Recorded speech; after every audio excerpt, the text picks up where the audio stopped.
ఒకసారి నేను సోమ భరత్ కుమార్ తర్వాత దామోదర్ రెడ్డి మేము అందరం కలిసి కేసీఆర్ అప్పుడు ఇంకా పార్టీ ఆలోచన కూడా లేదు, ఆయన దగ్గరికి పోతే ఆయన ఏమన్నాడంటే మీరు న్యాయవాదులు ఎటు డబ్బులు ఇస్తే అటు మాట్లాడతారు, మిమ్మల్ని నమ్ముకొని ఉద్యమాలు ఎవడు చేస్తాడు, మీరంతా వ్యర్థులు అనేటువంటి మాట మాట్లాడినాడు. అట్లాంటి వ్యక్తే తర్వాత కాలంలో కూడా ఉద్యమాన్ని చాలా చక్కగా నిర్వహించినాడు. దాంట్లో కేసీఆర్ 100% మార్కులు వేయొచ్చు. అంటే ఏ రకమైనటువంటి హింస జరగకుండా, సరే కొంతమంది ఆత్మ బలిదానాలు చేసుకున్నారు, త్యాగాలు చేసుకున్నారు, కానీ ఏదైతే అప్పటి ప్రభుత్వం అంటే ఆంధ్ర వాళ్ళ నేతృత్వంలో ఉన్న ప్రభుత్వము, రాయలసీమ వాళ్ళ నేతృత్వంలో ఉన్న ప్రభుత్వము ఒకవేళ ఏమాత్రం ఉద్యమం తప్పుతో పట్టినా పోలీసు పవర్ తోని రిప్రెషన్ తోని మొత్తంగా అణిచివేసేది. కానీ చాలా చాకచక్యంగా కొన్ని వ్యవహారాలు చేసినాడు. తెలంగాణ సాధించడంలో కేసీఆర్ కృషిని ఎవడు తక్కువ అంచనా వేయడానికి వీలేదు. కాకపోతే ప్రభుత్వం ఏర్పడిన తర్వాత కుటుంబ వ్యవహారాలలో ఎక్కువగా ప్రమేయం చూపట్టేసేసి అసలు ఎట్లా తయారైనారంటే కేసీఆర్ కుటుంబము ఒక దోపిడి దొంగల మూట, అంటే దొంగతనం చేసుకువచ్చిన దాన్ని తీసుకొచ్చి పంచుకున్నట్లోనే ఇవాళ ఈ అల్లరి అంతా జరుగుతా ఉంది. పెద్ద ఆమె ఏదైతే విక్టిమ్ కార్డు ప్లే చేస్తుందో కవిత, ఆమె దానికి అర్హురాలు కాదు. కేసీఆర్ కుటుంబ సభ్యులు ఎవ్వరు కూడా తెలంగాణ ఉద్యమం కోసం సాక్రిఫైస్ చేసిన వాళ్ళలో లేరు. ఎందుకంటే ఇప్పుడు మనము ఎంతమంది అండి ప్రాణాలను కూడా బలిదానం చేసినటువంటి వ్యక్తులు అందరినీ మర్చిపారేసేసి అసలు ఉద్యమ లక్ష్యాలనే బొందబెట్టినారండి. మేము ఇంటర్నల్ గా ఉండి కూడా చూసినాం. రెండో విషయం ఏంటంటే భరత్ గారు, ఇప్పుడు ఈ జరుగుతున్నటువంటి దీనికి ఇంత ప్రాధాన్యత ఎందుకండి? తెలంగాణ ప్రజలు ఎందుకు పట్టించుకోవాలండి కేసీఆర్ కుటుంబంలో జరిగేటువంటి ఈ అలజడిని? అది ఏ రకంగా ప్రజలకు సంబంధించిన విషయం అండి? ఎవరైనా వీళ్ళంతా కుటుంబ సభ్యులు దోచుకున్న దాన్ని పంచుకోవడంలో గొడవ పడుతున్నారు తప్ప తెలంగాణ ప్రజల కోసము, తెలంగాణలో బహుళంగా అభివృద్ధికి ఎన్నడూ నోచుకొని బీసీల తరఫునో ఎస్సీల తరఫునో ఎస్టీల తరఫునో ఏమైనా చేస్తున్నారా చెప్పండి? కవిత బీసీల తరఫునే కదా. ఏ చెత్త, అదంతా డ్రామా అంత అవుతుంది. ఎన్నడూ బీసీలను ఎక్కడ పైకిరానిచ్చిందండి? ఏ బీసీ నాయకుడు ఇప్పుడు ఎంత నిర్దాక్షిణ్యంగా బీసీలను అణిచిపారేసేసి ఆలయ నరేంద్ర మీద ఒక కేసు, పాస్పోర్ట్లకు సంబంధించిన ఒక ఆరోపణల మీద ఒక కేంద్ర మంత్రిని ఎంత నీచాతి నీచంగా డీల్ చేసినారండి. అసలు ఎన్ని సందర్భాలలో కూడా మేము మా అభిప్రాయాలు వ్యక్తం చేసేవాళ్ళం, అరే ఇది ఉద్యమ ఆకాంక్షల ప్రభుత్వం కాదు అని. అయినా సరే ఎప్పుడో ఒక రోజు మార్పు వస్తుంది, ఎప్పుడో కొంత మార్పు జరుగుతుందని వెయిట్ చేస్తే వాళ్ళు దుర్మార్గంగా ఉంటే వాళ్ళకు వ్యతిరేకంగా రాజీనామాలు పెట్టి మళ్ళీ కాంగ్రెస్ ప్రభుత్వం రావడానికి ఎంత కృషి చేసినాం. ఎవరున్నారండి వీళ్లలో? ఇప్పుడు కాంగ్రెస్ లో ఎవరైతే అధికారంలో ఉన్నారో వీళ్లలో ఎవడు కాంగ్రెస్ పార్టీని అధికారంలోకి తీసుకురావడానికి ఉద్యమాలు చేసిన వాళ్ళు, లొల్లులు పెట్టిన వాళ్ళు, ధర్నాలు చేసిన వాళ్ళు, అరెస్ట్ అయిన వాళ్ళు ఎవరు? ఈ సోషల్ మీడియాను అందరినీ కాపాడుతూ వచ్చినాం కదా. ఇది ఒక ఉద్యమం లాగా జరిగింది. మరి జరిగిన తర్వాత ఈ రేవంత్ రెడ్డి ప్రభుత్వం వచ్చి ఏం చేసింది? ఏమండి, కొనసాగుతున్నటువంటి వెల్ఫేర్ మెజర్స్ ని కూడా కొనసాగించలేని అసమర్థ ప్రభుత్వం ఇది. ఒక రకంగా మీరు ఏం చెప్పినారు? మేము రైతు బంధును అట్లనే కొనసాగిస్తామని చెప్పినారు. కొనసాగించగలిగినారా? కళ్యాణ లక్ష్మిలో బంగారం ఇస్తాన్నారు. ఎందుకు ఆ మహిళలను వంచినారు? మహిళలకు చెప్తున్నాను వినండి దయచేసి. కాబట్టి కవితకు సంబంధించిన వ్యవహారాలు తెలంగాణ ప్రజలకు సంబంధించిన కాదు. కేసు ఉంటే ప్లీజ్ రామచంద్ర నాయక్ గారు మీరు ఆగాలి. మీరు చాలాసేపు మాట్లాడితే నేను విన్నాను. కవితకు సంబంధించిన వ్యవహారాలు గాని, కేసీఆర్ కుటుంబ సమస్యలను గాని రాష్ట్ర సమస్యలుగా ప్రొజెక్ట్ చేయడం వేస్ట్. ఇన్నయ్య గారు అన్నట్టుగా there is a space, but ఆ స్పేస్ ఎవరికి ఉంది అంటే సోషల్ జస్టిస్ వైపు పనిచేస్తున్న వాళ్ళ వైపు ఉంది. బీద బలహీన వర్గాల వాళ్ళ తరఫున మాట్లాడేటువంటి వాళ్ళకున్నది. ఈ ఉన్నత కులాల చేతిలో గుప్పిట్లో ఉన్న కాంగ్రెస్ పార్టీని తొలగించడానికి అవకాశం ఉంది. కానీ అట్లాంటి నాయకత్వం బీసీల నుంచి, ఎస్సీల నుంచి, ఎస్టీల నుంచి తీసుకురావడానికని సోషల్ గా మనం అందరం కృషి చేయాలి తప్ప ఈ కవిత ఏం జరుగుతుందండి, గువ్వ కుడికి పోతేంది ఎడవకి పోతుంది, ఎవడు పట్టించుకుంటాడండి? మళ్ళీ కేసీఆర్ ప్రభుత్వాన్ని లేదా కేసీఆర్ కుటుంబాన్ని నెత్తిన మోసే స్థాయిలో తెలంగాణ ప్రజలు లేరు, ఉండరు. అట్లాంటి అవకాశం చచ్చినా రానివ్వం. ఎట్టి పరిస్థితుల్లో సరిపోయింది. ఈ దొరల రాజ్యం ఎంతవరకు చూడాలో అంతవరకు చూస్తున్నాం. ఎంత దురహంకారం అండి! ఎట్లాంటి వాళ్ళను బలి చేసినారు. ఇవాళ అసలు రాష్ట్ర సంపదను ఎంత కొల్లగొట్టినారు. ఒక్కొక్కడు ఏ స్థాయికి ఎదిగినారండి. ఉద్యమకారులు మిగతా వాళ్ళందరేమో ఒక దీనాతి దీనమైన స్థితిలో ఉండి అసలు కనీసం మాట్లాడే అవకాశం కూడా ఇవ్వలేనంత నిరంకుశమైన పరిపాలన సాగింది. ఏదో మీరు చెప్పారు కదా హరీష్ రావును పక్కకు పెట్టినారని, అది ఉత్త డ్రామా. ఎందుకంటే ఆ ఎర్రబెల్లి దయాకర్ రావును తీసుకురావాలంటే అక్కడ మళ్ళా దొరల సంఖ్య పెరుగుతుంది కాబట్టి ముందు ఎర్రబెల్లి దయాకర్ రావును తీసుకువచ్చి కొద్ది రోజులు వెయిట్ చేసేసి హరీష్ రావు రావాలని కొంతమంది చెంచాగాళ్లతో చెప్పించి అతనికి అవినీతి ఆరోపణలు ఉంటే నిజంగా అతనికి ఇంకా అంత ఇంపార్టెంట్ పోర్ట్ఫోలియో ఎట్లా ఇచ్చినాడండి కేసీఆర్? ఇదంతా ఉత్తదేనండి, వాళ్ళు ఆడుతున్న డ్రామా. దీనికి తెలంగాణ ప్రజలతో సంబంధం లేదు. దయచేసి తెలంగాణ ప్రజలు ఎవ్వరు కూడా ఈ టాపిక్ ని ఎంత తొందరగా మర్చిపోతే అంత మంచిది. నేను మొదట కవిత లేఖల విషయంలో మాట్లాడిన తర్వాత కవిత మాట్లాడిన మాటలకి 11వ పేజీలో 10వ పేజీలో ఉండింది. ఎక్సెప్ట్ ఆంధ్రజ్యోతి అసలు ఎవడు పట్టించుకోవడమే లేదు ఈ కవితకు సంబంధించిన వ్యవహారాలు. వాళ్ళే పట్టించుకొని అతను ఒక్కడు మొత్తానికి జాగృతి నుంచి మనోజ్ గారు జాయిన్ అయ్యారు. మనోజ్ గారు చెప్పండి. ఏంటి భవిష్యత్ కార్యాచరణ ఏంటి? ఇవాళ ప్రెస్ మీట్ లో చెప్పారు. ఇంకా ఇప్పుడు గుత్తా సుఖేందర్ రెడ్డి కూడా చెప్పి లెటర్ రాసి కౌన్సిల్ కు రాజీనామా చేస్తున్నారు. కానీ ఇప్పుడు కౌన్సిల్ రాజీనామా చేస్తే మరి లోకల్ బాడీస్ నిజామాబాద్ ఎవరికి వెళ్తో తెలియదు. కాంగ్రెసా మళ్ళీ బీఆర్ఎస్ఆ? ఆ సీట్ అయితే దానివల్ల ప్రయోజనం అయితే బీఆర్ఎస్ కు మళ్ళా ఎలక్షన్ ఫేస్ చేసి రావాల్సి లాస్ కదా.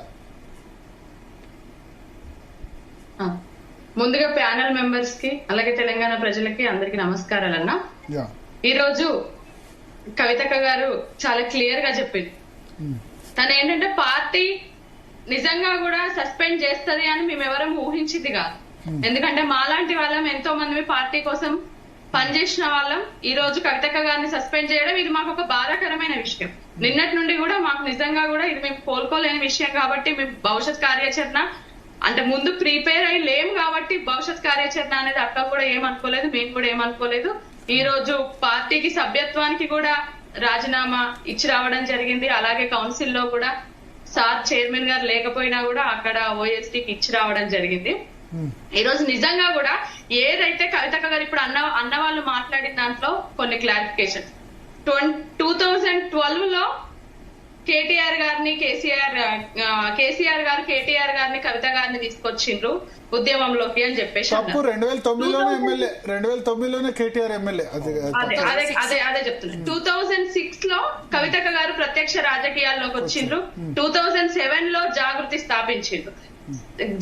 స్థాపించి ఏదైతే కేసీఆర్ గారు ఒక రాజకీయంగా ఉద్యమ పార్టీగా టిఆర్ఎస్ ని ఎట్లా నడిపిండ్రో కవితక్క గారు ఒక సంస్కృతి సాంప్రదాయాలకి ఒక విభాగం ఒక వింగ్ ఉండాలి, ఒకటి ఉండాలి మేము మనం నడపడానికి. ఎందుకంటే ఆ రోజు ఉమ్మడి రాష్ట్రంలో యాస భాషకి సంస్కృతికి వెనుకబాటు ఉంది అని చెప్పేసి జయశంకర్ సార్ గారి స్ఫూర్తితోని కేసీఆర్ గారి ఆలోచనల మేరకు ఆ రోజు 2007 లో జాగృతి స్థాపించిండ్రు.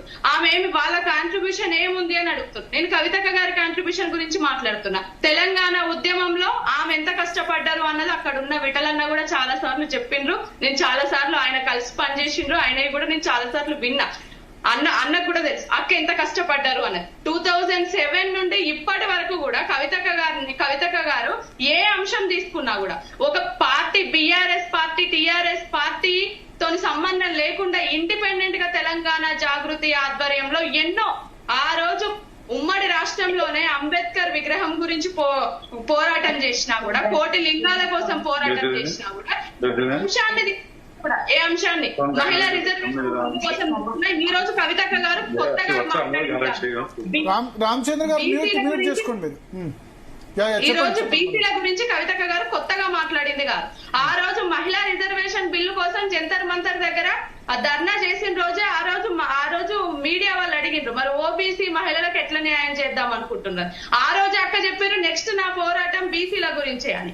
అదే విధంగా ఏదైతే కామారెడ్డి వీళ్ళు 42% డిక్లరేషన్ అని చెప్పేసి బీసీల ఓట్లు దండుకొని గద్దెకెక్కిండ్రో దాన్ని ఖచ్చితంగా వాళ్ళు డిసెంబర్ లో వాళ్ళ అధికారంలోకి వస్తే జనవరిలోనే అక్క యునైటెడ్ పూలే ఫ్రంట్ స్థాపించి బీసీల కోసం పోరాటం చేసిండ్రు.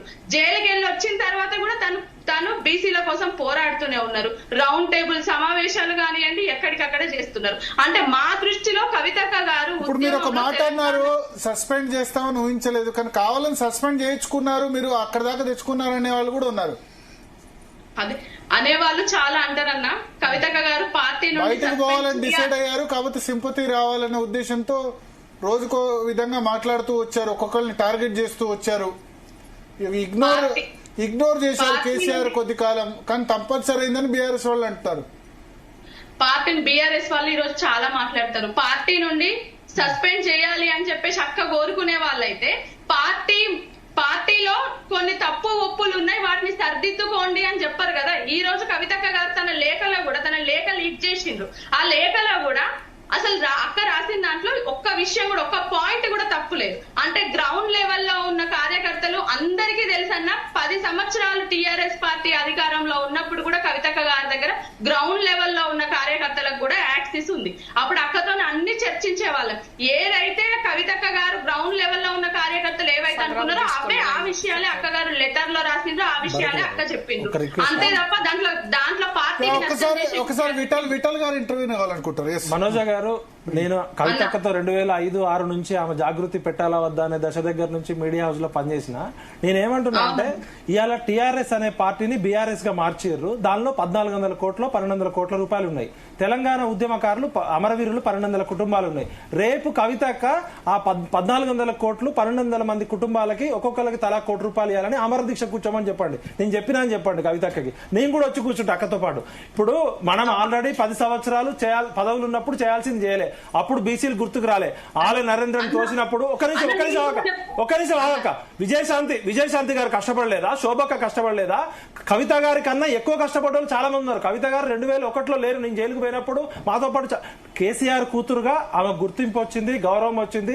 తెలంగాణ జాగృతిలో బతుకమ్మంది. ఆమె మంచి చెడు నేను ఓపెన్ గా చాలాసార్లు చెప్పిన.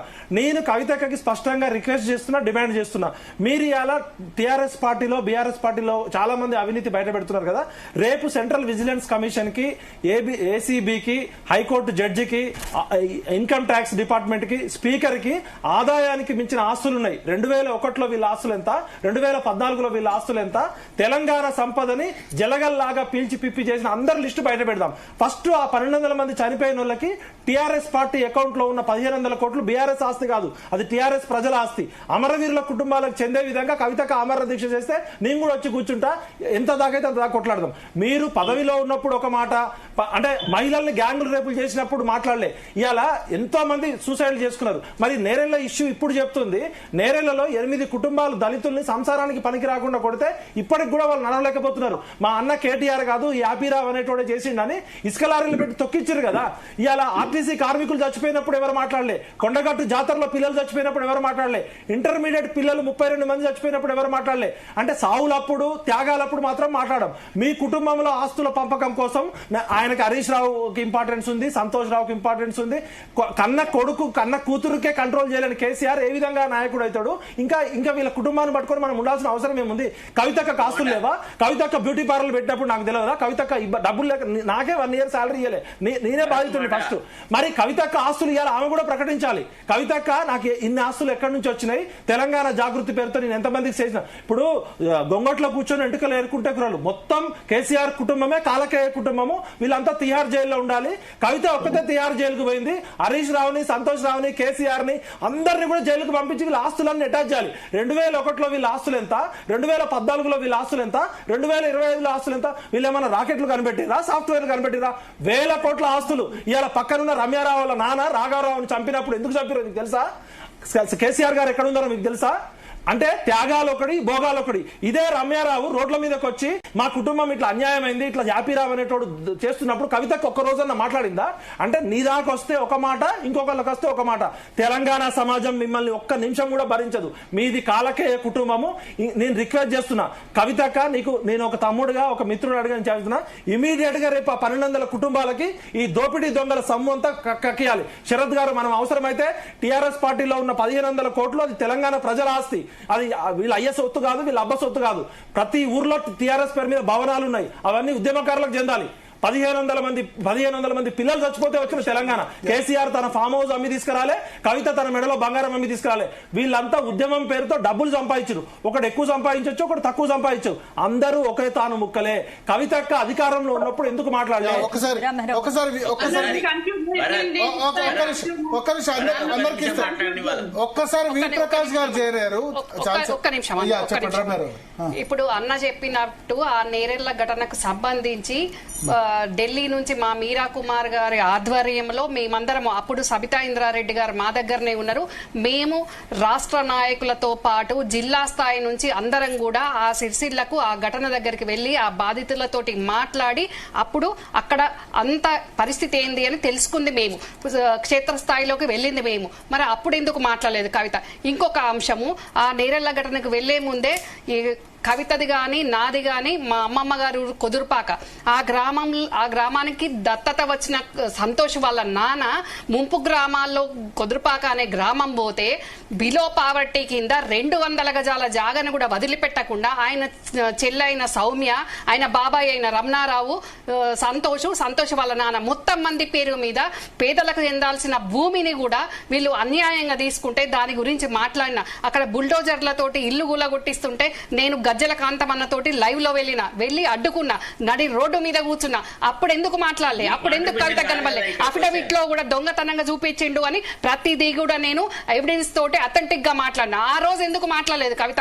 ఆ రోజు సంతోష్ అన్యాయాలు ఎందుకు కనిపించలేదు? ఆ రోజు అంటే వీళ్ళు సిటీ నలుమూలల ఆఫీసులు పెట్టుకుని ల్యాండ్ సెటిల్మెంట్ చేసుకున్నప్పుడు అన్ని చేసుకున్నప్పుడు తర్వాత మేము కాంగ్రెస్ పార్టీ నుంచి ఎన్ని పోరాటాలు చేసి ఎన్ని సంతోష్ అన్యాయాలు అక్రమాలు తెలంగాణ కోసం కేసీఆర్ గారు ఉద్యమిస్తుంటే ఇదే సంతోష్ గ్రానైట్ క్వారీలు, ఇసుక క్వారీలు ఆంధ్రలతోటి కలిపి చేసింది నేను ప్రూఫ్ తోటి చూపించిన. అప్పుడు కవిత ఎందుకు మాట్లాడలేదు?